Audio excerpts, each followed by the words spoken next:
So now we're going to start the spindle up, and we're going to bring this involute cutter into this worm gear by raising the table. And you will notice there's a radius cut in this worm gear. We're just going to bring the worm gear up, and this cutter is going to start to cut in the middle. So now you can see it's all the way to the bottom. He's going to go about 10 thou shallow on depth. Wants to leave just a little bit of material for the hob to finish cutting it. So he's just gashing right now. Full depth. Now he's going to drop the knee, and he's going to index the dividing head for the next tooth. Because it's 40 teeth, it's just one revolution of the dividing head.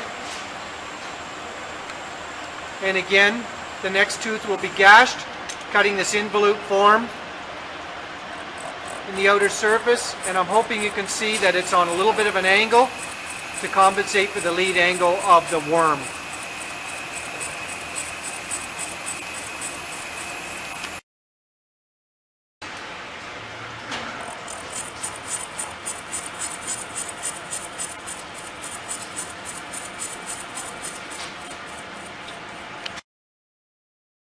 So now all of the teeth have been gashed, and we're ready to start hobbing the gear to finish it. You'll notice that the lathe dog has been taken off the dividing head, and we have switched the cutter out in the spindle. So if we zoom in here, this is what the hob looks like. And it looks very similar to the worm itself, except for it's got teeth that'll actually cut, and we'll finish cutting this worm gear. The table has been swiveled back to 0. Now what we'll do is raise the table, and what will end up happening is this hob will end up driving this worm gear until we get the teeth cut to the proper depth, and that'll happen by raising the table as it's cutting. The involute cutter has been replaced with this hob on the horizontal arbor, and we now have the hob engaged in the gashing of the gear teeth.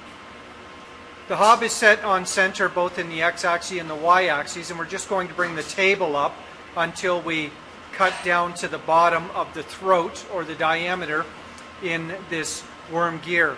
And you'll notice that there's blue on the throat of the tooth, so you're just going to use it as a guide until that starts to come off, and then we'll measure down the bottom of the throat till we get the size we want.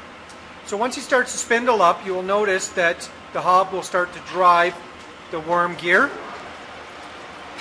And you'll notice a black mark on it. Every time that black mark comes by the 12 o'clock position, you'll raise the knee a little bit until the blue disappears.